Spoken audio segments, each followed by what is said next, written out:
Hello, in this video we're going to start our look at the idea of statistics, which is basically just a way of taking data and reorganizing it so it makes some sense to us. In this first section we're going to look at a couple of ways of visualizing data, putting it from just a string of numbers into something that is more visual and we can pull some information out of. So let's go ahead and get started with the notes. Okay, so here's the notes for this first section, and what we're going to be looking here is how we're going to organize, but basically how we're going to visualize data. And let's start off with some definitions of what we're dealing with here. Our first definition is, what is statistics? And statistics is basically just the collection, when we collect, when we organize, when we summarize, and make predictions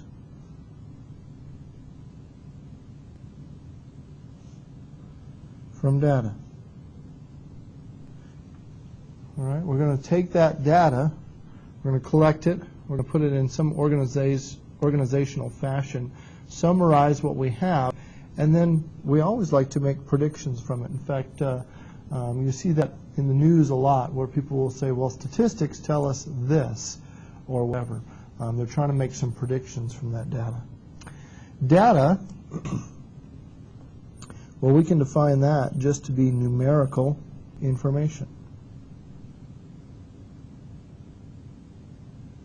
And it could come in a lot of different forms. It could be grades on a test.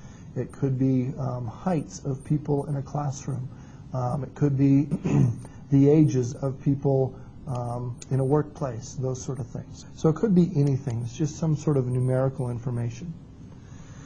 A population is something that you'll often hear referred to when you're talking about statistics. And a population is the entire set of what we're looking at. So if we were interested in some statistics on all Yavapai College students, that could be a population. So for example, we could use all YC students. You could also use all college students in the state of Arizona. You could use all people who reside in the state of Arizona. There's lots of different ways you can set up your population. And typically what you're doing is, again, you're trying to make some predictions off of what you see within that population. A sample is a subset of the population. It's kind of like our sample space and our event space when we were talking about probability. And this sample is going to just be some smaller set of that population that we're interested in. Such as it could be, the sample could be online students at YC if the population was all YC students. And typically that subset or that sample has to be a randomly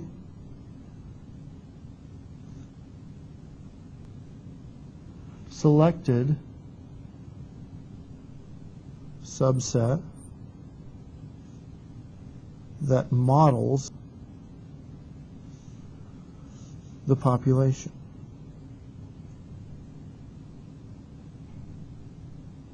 So actually, if we said online students at YC, that would not be a good sample because it doesn't randomly select people from that population. So instead, what you'd have to do is just go through and randomly pick YC students. Bias is what happens if a sample is not representative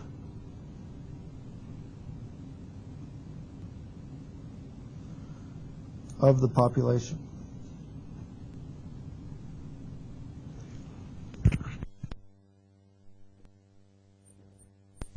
Excuse me, hopefully that sneeze didn't come through. Okay, of the population. And oftentimes what people will say when they're reading through, say, a survey that's been taken is to wonder if there's a bias in that survey. Because typically when they're looking at surveys, they're looking at, we want to just talk to these 1,000 people and say, what do Americans in general say? Well, you have to be real careful if you're just selecting a sample of 1,000 people and you want to have them represent the entire population.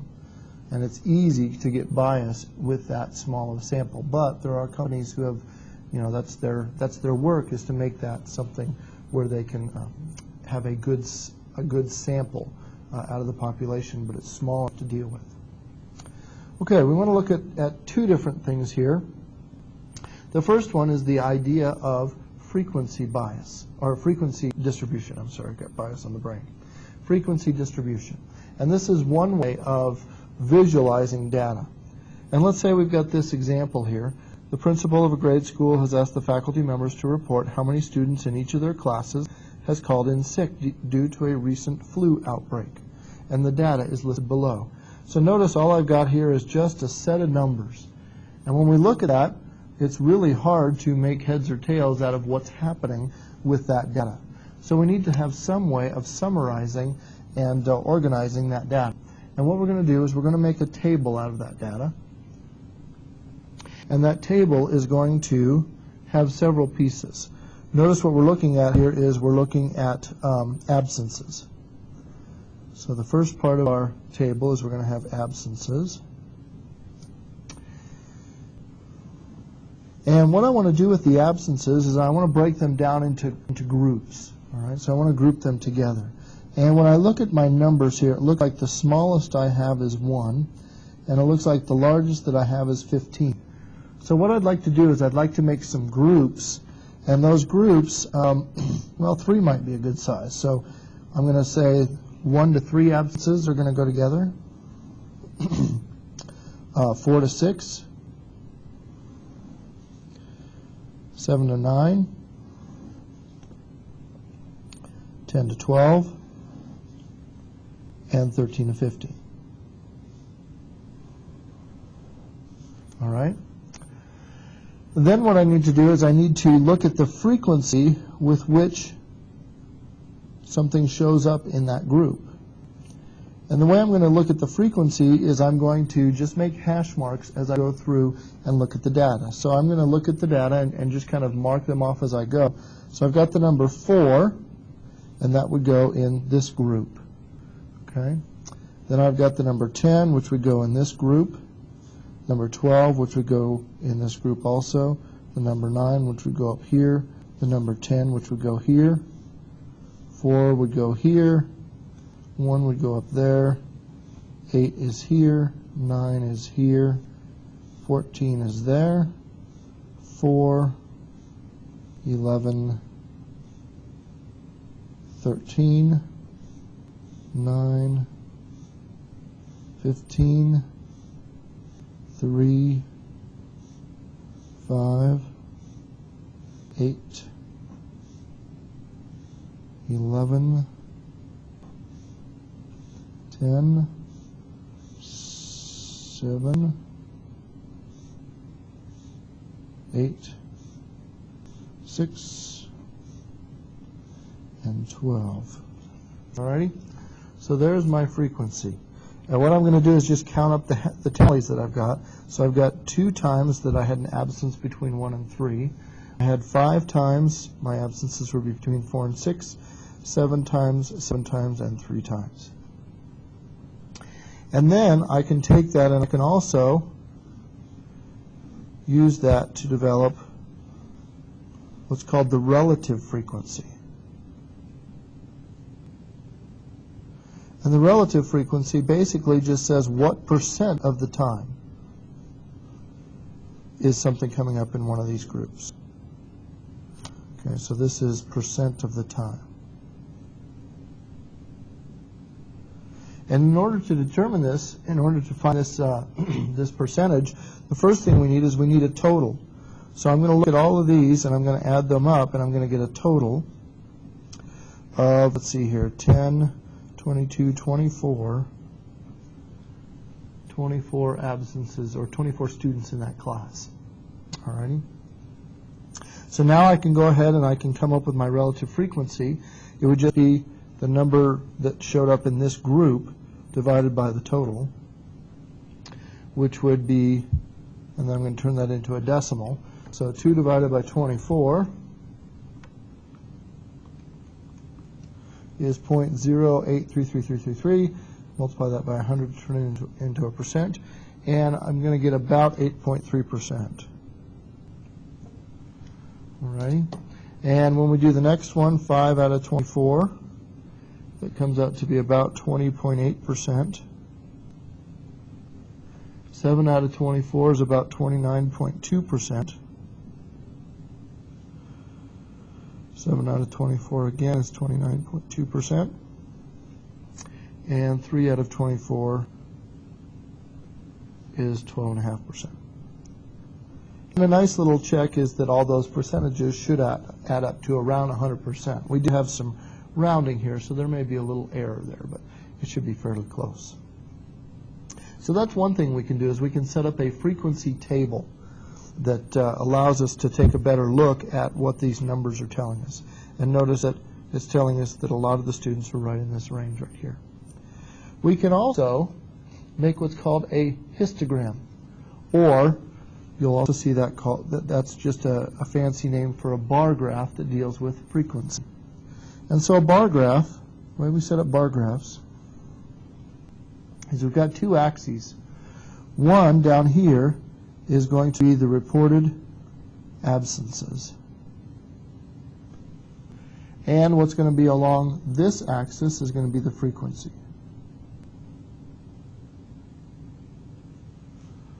Alrighty, and then I just want to put in what I have. So notice I have 7 as the maximum frequency. 4, 5, 6, 7. So here's 7 right here. And then my reported absences, well, I have anywhere from 1, 2, 3, 4, 5, 6, 7, 8, 9, 10, 11, 12, 13, 14, 15. Up to 15 absences. So there's 5,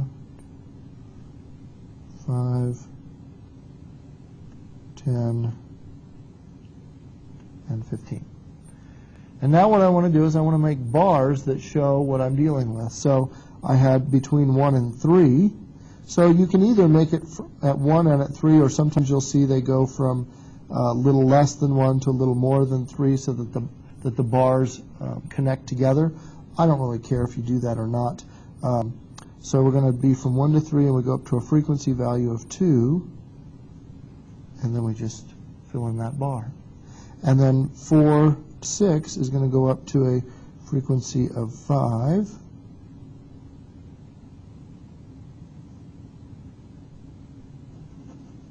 And then 7 to 9 is going to go up to 7. And 10 to 12 is going to go up to 7.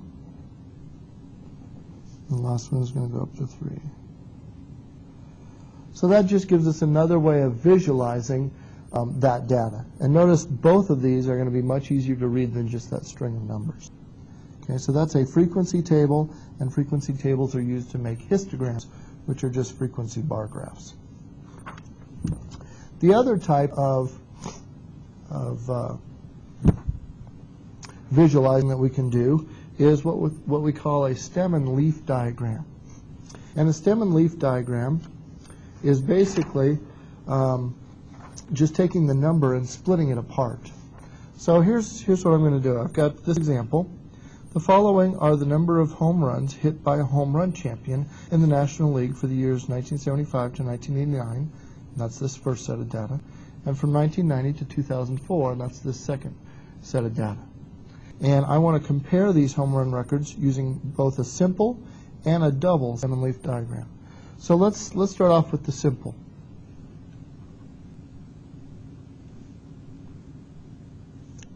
Stem and leaf. And what I'm going to do with this is I'm going to make a stem. And that stem is basically going to be the tens digit of each of these numbers. Alrighty. So let's see here. I have the smallest value is 30.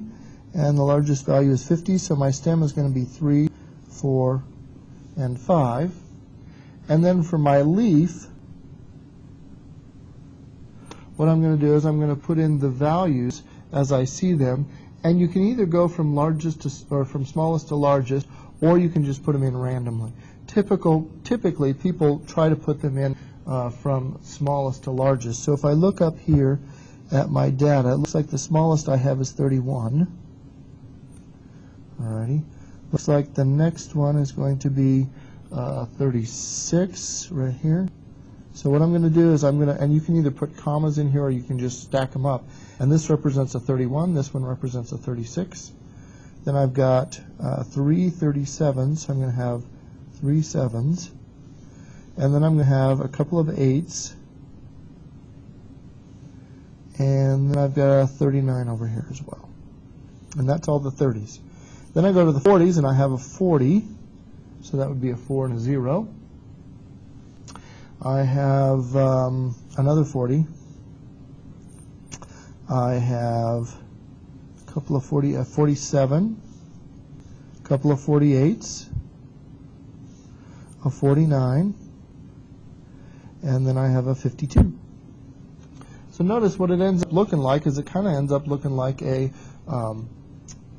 bar graph, only a little bit of a variation on it. All right, so that is the stem and leaf, and that was for the 1975, 1989. If I want to do another one right next to it, that's going to be 1990 through 2004. Let me go ahead and give you guys a second to go ahead and do that. I'm going to hit pause here. Okay, so you can go ahead and check your answer here with what I got, see if we came up with the same thing. Notice for this one, since we had the low number being 35 and the high number being 73, we had to make our stem and leaf a little bit longer. But that's okay to do that. And notice now we kind of get a nice visual comparison between the two. A double stem and leaf is actually even easier as far as making a comparison between the two. Because what we do is we put the stem in the middle and we put the leaves on either side, so we could have the 75 to 89 leaf over here, and we can have the 90 to 04 leaf over here.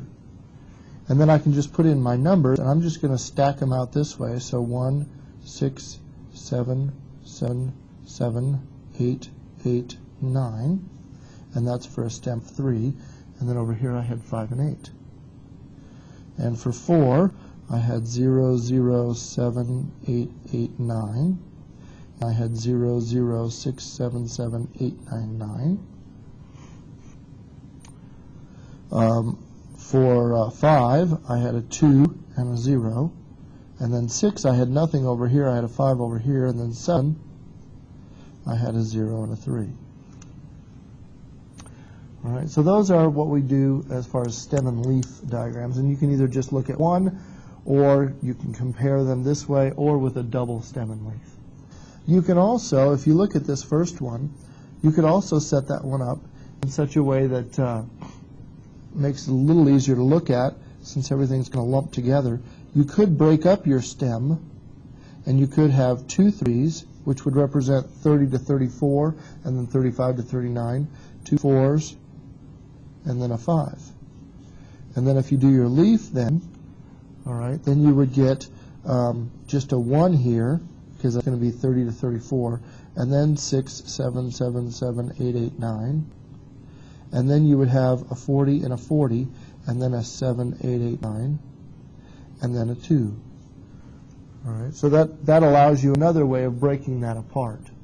So those are the 2 ways that we have of looking at things visually, the stem and leaf diagram and the frequency table and histogram.